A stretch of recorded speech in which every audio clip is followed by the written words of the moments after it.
I guess my big concern is how he's going to look in, the East Finals and beyond, right? Like that's a very long season, and it's just not guaranteed that this 33-year-old guy is going to be able to hold up. So that's just, I have a lot of questions, obviously, right? Like Giannis was kind of hinting that he might leave, so I totally respect the Bucks front office for swinging for the fences and doing what they did. And like you said, like they only had so many assets to give out or to trade, and they're pretty much depleted now.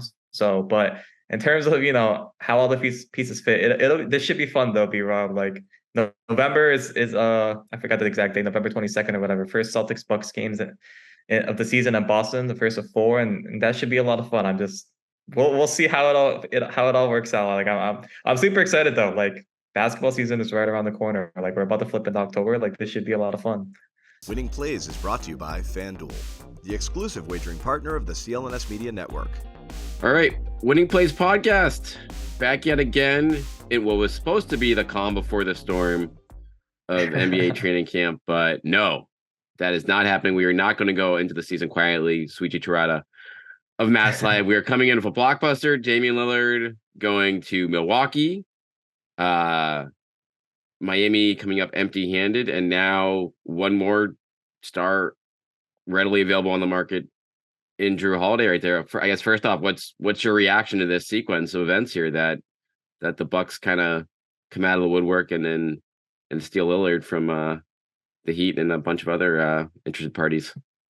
Yeah, well, first and foremost, beer up. I would much rather take a blockbuster NBA trade. My jaw drop personally, but I would much rather take that the Wednesday before training camp compared to last year, which I believe was what, like the 11 p.m. Eastern time kind of deal. I was in Arizona, I think, so I was a few hours ahead. But I was like, oh, okay, I guess we're doing this email thing now. Much better subject matter to talk about than yes, illegal, than not illegal, inappropriate workplace conduct. Yes, very, very happy that we're talking basketball instead of anything else right now. On less than a week before training camp. Yeah, but like I said, B-Rob, I don't know, my jaw dropped. I feel like pretty much all indications was that it wasn't going to be Miami. I know Celtics fans were a little bit worried, but it seemed like one of those deals where the Trailblazers didn't really want to trade with Miami and everything. The Raptors seemed like a good team, but the Bucks, man, I don't know. Like that's crazy to me.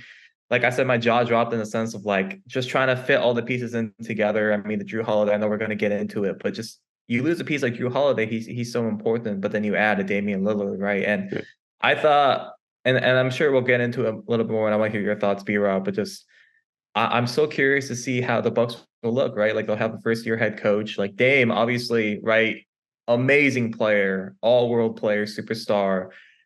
I thought, you know, especially when with the injuries with Chris Middleton and everything like that, like the Bucks didn't really have a great number two options, scoring options, because Jrue can be that guy, but he can't be that guy night in and night out. Whereas now you have a number one option in Dame, and maybe a lot more of the scoring burden won't have to come from Giannis and everything. So, but you look at it defensively, you lose a guy like Jrue. You think of a Celtics Bucks playoff matchup, and like who's going to guard Jason and Jalen, right? Like you no longer have a Jrue Holiday type. So Pat Connaughton had it.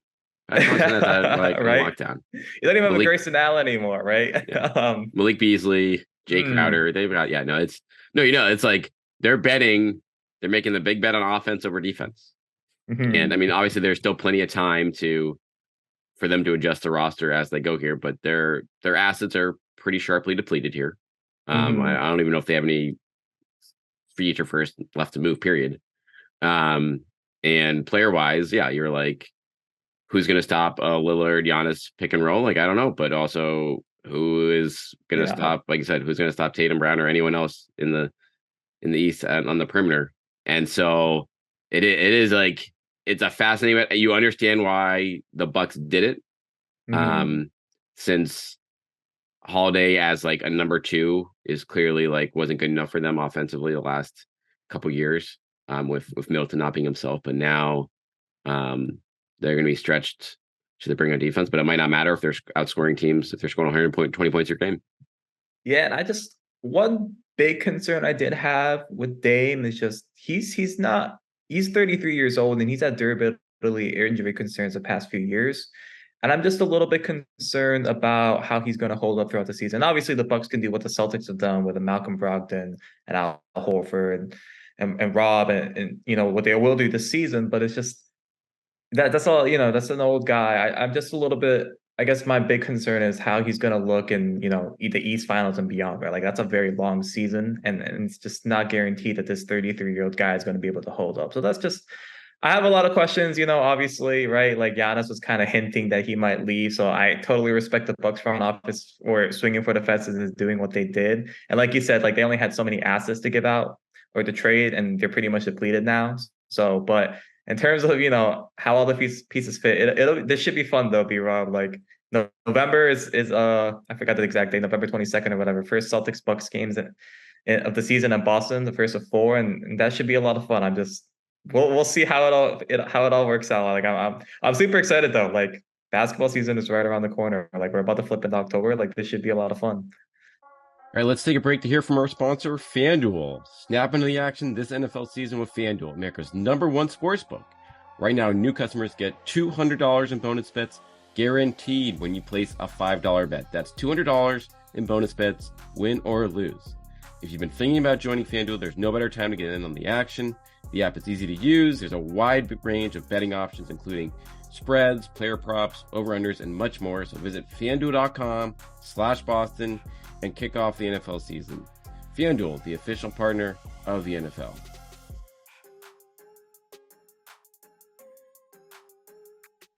No, I mean, it's going to be a straight up arms race coming up here. Because when you have the Bucks making this type of chess move to start the year, then every team, including the Celtics, have to take a hard look at themselves and be like, okay, we like our team. Do we love our team? Do we think we match up well enough against these teams to get over the hump here? And with all these teams being very much now in the win now window, like the pressure is on. Like there's no, you can't say, you can't plan on a year here and there. The Celtics have obviously seen opportunities slip away, great opportunities slip away the last couple of years. And now the road on paper looks tougher. And that's something that we weren't necessarily the case like a week ago now. So that's going to cause all these teams to look at themselves. And I do honestly we'll spend playing time on Lillard stuff, but I think the pertinent stuff now for the Celtics and the rest of the East is this Jrue Holiday situation, which I think is really worth diving into since the whole world knows that he's available after the Blazers picked him up. They're going to keep DeAndre Ayton, it sounds like, a younger guy, a guy that I don't even know. I mean, we can talk about the Blazers later, but this is it's kind of, they did weird stuff here. I'm not exactly sure what to make of it, but they obviously are going to try to turn Jrue into a lot more stuff for them. And the Celtics are one of several interested parties there. What say you about just in general, the going for Jrue Holiday versus the cost of acquisition here for the Celtics in said scenario? Yeah, I mean, B-Rob, we did a great job on Mass Live this morning, just kind of breaking down the numbers, the contract number, right? Like everyone wants to throw Malcolm Barkley and some picks into a trade, but that's not how salaries work in the NBA, salary cap and all that good stuff. So yeah, I mean, I thought you did a pretty good job of laying it out in terms of this doesn't really make sense. It seems like you're going to have to include a Malcolm plus a Robb, which just, I feel like that's a non-starter for the Celtics and who they are. I do wonder if the Celtics offseason looks very different if the Dame trade happened, say around the draft or so. And then, do you let a guy like Grant and Marcus walk, right? Especially because you're going to want more defensive juice. You look at a Porzingis type end, right? If the Celtics play a little bit more drop coverage, playing against a Dame Giannis pick and roll that's not exactly ideal, right? Yeah. A lot of Steph Curry in the 2022 NBA Finals, kind of shades of that a little bit. So, but it just seems like Jrue, with his age, I believe he's also 33. He doesn't really necessarily fit the Celtics core, and it's just one of those things. I understand, the Celtics should do their due diligence and everything, but it just doesn't seem like it's going to make much sense, especially if they're going to get into a bidding war with other contenders. And that's kind of what you laid out, B-Rob, I thought on Mass Live earlier today. Yeah, it's because this is a guy that they wanted years ago, and the Bucks got him, and the Bucks won a title with him. So it's okay, yeah, that's it's kind of crazy that's happened already, and then they've already flipped him again into something that's the life cycle of the NBA here, where it's okay, you're not set for life here after you win the title, even whatever it was 3 years ago. Nope, we need to get better here again, and we're going to use you to do it. I mean, this guy was I want to retire Yeah, right. Day No, earlier. what was this quote? Was that like last month that he was talking? No, I thought it was literally like 2 days ago Dude, or oh what. my God. Or it probably wasn't 2 days ago the interview, but it was very recently Right. the interview, which is just. I mean, at the same time though, right? Like when we heard about the Kristaps Porzingis deal initially, we thought Malcolm Brogdon was gone, which felt very natural, and then close to midnight, Marcus Smart is gone, right? So it's just that's just how the league goes, unbelievably sometimes. And so, like, from that standpoint, like, you can make a case for it from like, okay, a closing lineup of like Jrue Holiday, Derek White, Brown, Tatum, Mm-hmm. and whatever bigs left, Porzingis or Horford. Like that's pretty damn good. Like that's Yeah. probably the best closing five in the NBA. Like top to bottom, pretty easily there. Is it the perfect one? Like not necessarily, but it like that covers all your bases. With that said, your depth in the front court, it's just I think for me it's like the whole depth thing, like in the front court of like Mm-hmm. you let Grant walk. So now you have Porzingis, who is reportedly, good to go for camp here. Al and Rob, and that's it. So you even take one of those guys out of the equation, period, and you go down to Luke Cornett on the depth chart chain. Like that puts you in a pretty vulnerable spot if just one of those guys gets hurt, which is almost a guarantee to happen this year for like given their track record there. So then it's like, well, is Holiday that much better to mitigate that risk? Or like, are you going to be okay if one of those guys going down? Are you have enough left over to go get someone who can fill that spot with that, the Grant TP? Like that's, to me, that's like, maybe they have something up their sleeve where they can pull off that kind of a deal, Souichi. But like on the surface, I think that's might be too much to try to pull off here, especially against what other teams are bidding. Yeah, and I think that's the biggest thing too, is that Brad Stevens has obviously not been shy to trade away his first round picks, but I thought that's looking at it in the more short term in terms of like, right, trading next year's pick or the past few years and everything. But like they've kept the cupboard pretty stocked up besides that pick swap with the Spurs, and then you kind of look at it and just like, okay. It just seems like they're gonna do their due diligence, but it's not necessarily gonna be something that they push their chips all in for. And I think personally, B-Rob, like that's a smart thing to do. Like you've already made your gamble this offseason on Kristaps. Like it does you don't like obviously the Dame trade to the Bucks changes things, but I think you look at this roster and you're like, okay, well, we've already made our big swing. Like that's okay. Like it's okay to kind of stand pat, especially if the Jrue Holiday situation doesn't make sense. So I think you just look at it and you feel okay with where this roster is at. As you said, the injury concerns are very big. I just think depth is too big of an issue, especially over the long regular season. We like the playoffs are long, man. They're 2 months long. That's why I'm kind of concerned with the Dame situation in terms of like, will he be able to hold up? Like, will the Celtics be able to hold up? So just taking away from that depth is not necessarily, I think, the move. And I think that's kind of where we're at, right? And that's just how it is. Like I said, maybe they try to hold on to Marcus a little bit more, knowing that Dame is going to be in Milwaukee, but that's the past, and you just kind of have to live with it now. Yeah, I mean, that will be talked about plenty if the Celtics get torched by Dame in the Eastern Conference semifinals or finals, like that is going to be a column that will be written many a time. But it's like, to your point though, with like the Rock, like yeah, they took their big string of Porzingis. Was that maybe too early? We'll see. But there is something to be said now for kind of seeing what it looks like before making any other meaningful changes here. And I do think the Celtics still have a swing to make. In my mind, they only have one real big swing left to take, and that's with Brogdon's like contract. I mean, maybe Brogdon comes to camp and he plays great and everything, like, the chemistry is great and everything's fine. Like, yeah, like that's totally possible that they, ride it out if this group has something special going on and he's fitting in there. But if not, if you want to say, okay, where do we need our next best upgrade to roster to create that, perfect lineup to go up against Dame and Giannis, or Miami if they add another star here, like you have to be able to do that. And if you bet on Jrue now, then you literally take away that option for the rest of the season here. And that is something I think they need to, like, the organization, I feel like, will probably be looking at very closely here, being like, okay, if we're going to spend this trade capital, is this like the right guy to do it on? Or is Mhm. going to be a better fit potentially that might become available in December or at the trade deadline or whenever. Yeah, and I think that's just a luxury that the Celtics have in that it's a long season. Trade deadline's not until February, right? That's still 5 months away. So let's it's a great idea, I think, just to be patient and see what you've got. And my big thing too is like you look at it, right? The Celtics and Bucks look like the two favorites coming out of these. Both teams at this point have a lot of question marks. Not anything to be like, are they even going to be title contenders? Obviously, they probably will be, but it's just to see how it all fits out. And I think just taking the patient approach is smart because you never know, right? Like I would love to see a Celtics Bucks East Finals and everything. Milwaukee in May is much nicer than in Christmas, for example.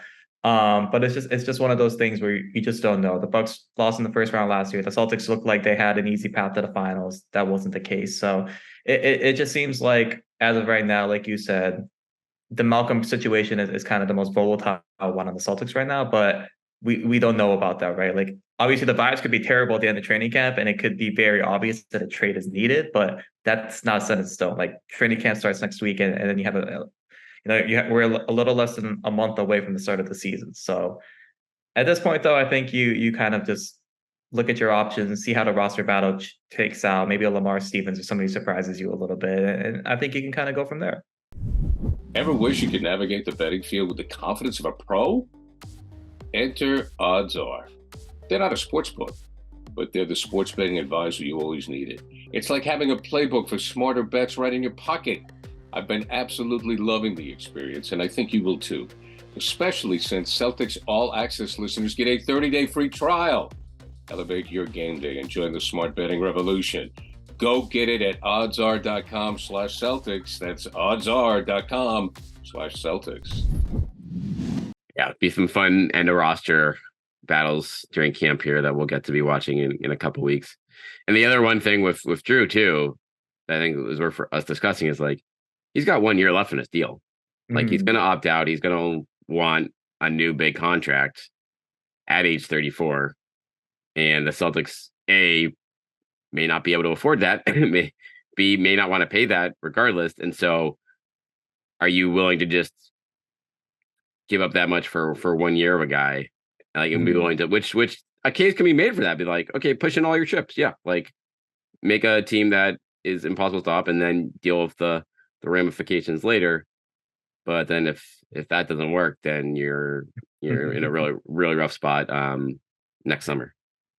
Yeah, I don't know, B-Rob. I kind of thought maybe not like obviously Jrue trade would be all in, but it felt kind of like last year for the Celtics, they had a kind of in like a very ideal situation in terms of like pushing all your chips in, especially with the new CBA and everything. Like they had a guy like Malcolm Brogdon being a sixth man, right? Like you had a Derek White who wasn't even necessarily like he played all 82 games, but there were times when he wasn't even necessarily a starter. Like that kind of felt to me like the team where you didn't necessarily go all in because you're not dealing with like picks and like kind of paying it forward and everything like that. But that felt like a all in situation in the sense of this, it wasn't going to get to be a much better situation. It felt like, and so I think that with it just seems like a Jrue Holiday trade though you would have to pay it forward a few years later. It's kind of like the NFL where you just kind of kick the can down the road with a salary cap and restructure salaries and everything. Like the Celtics don't necessarily have that going forward, so I don't think they necessarily need to do that just because I think the number one thing with the Celtics right now is that this feels sustainable in the sense of like you have Jalen locked up, you're gonna lock up Jason, and obviously you're gonna have to be savvy. You're gonna have to hope like a Jordan Walsh or someone hits. Eventually down the line, some cheap production, but this still feels sustainable. Whereas with the Bucks, right, like Dame is 33. Yeah, sure, Giannis might not necessarily leave anytime soon, but Brook Lopez is getting up there in age. Chris Middleton is getting up there in age. Like it doesn't change the fact that they have a very stagnant roster, whereas the Celtics, they're in a good spot in terms of like the front office has done in my opinion, a great job in terms of keeping this as a sustainable product as of now. No, it's a really good point. Like Danny, like this for the Bucks, this could be a 1 or 2 year spell. Like if things don't this doesn't work there, like they could just blow it up next summer and be like, let's take if Giannis is gonna leave, like let's get all we can for him now. Who wants Dame? Like Brook Lopez, you're old too. Like we don't want to pay you all that money. Let's that's extreme. Like I don't expect that to happen. Like they could obviously win all, but like there is a very real downside in Milwaukee here and there. Again, they kind of foresaw that probably coming anyway, so they're trying to make this trade to, fight back against it and at least give, something for Giannis to hold on to. Maybe even if they start out strong, like, hey, Giannis, this looks pretty good. You want to sign this thing now? Like, what do you think? But it seems like he's probably just going to keep the pressure on and knows that all these guys are in their 30s. And like, even like Chris Middleton, like, he didn't look like anywhere close to himself last year. So he's probably like the biggest X factor in all this now. He gets to be the third option, but like, if he's not right, then it's like, okay, like that's defendable.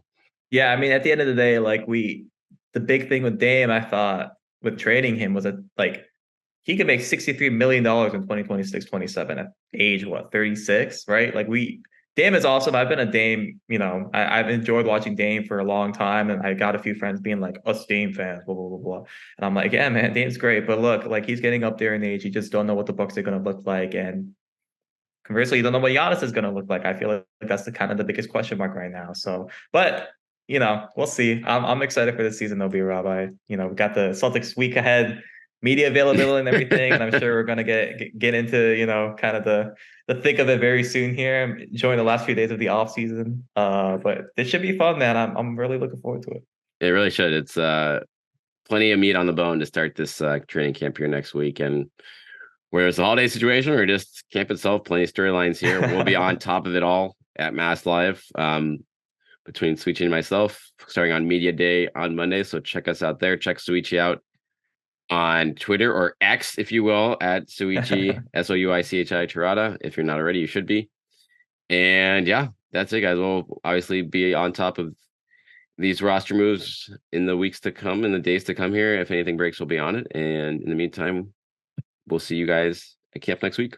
The CLNS Media Network is powered by FanDuel. Sign up at FanDuel.com/Boston and get in on the action with $200 in bonus bets guaranteed. When you place a $5 bet, that's $200 in bonus bets, win or lose.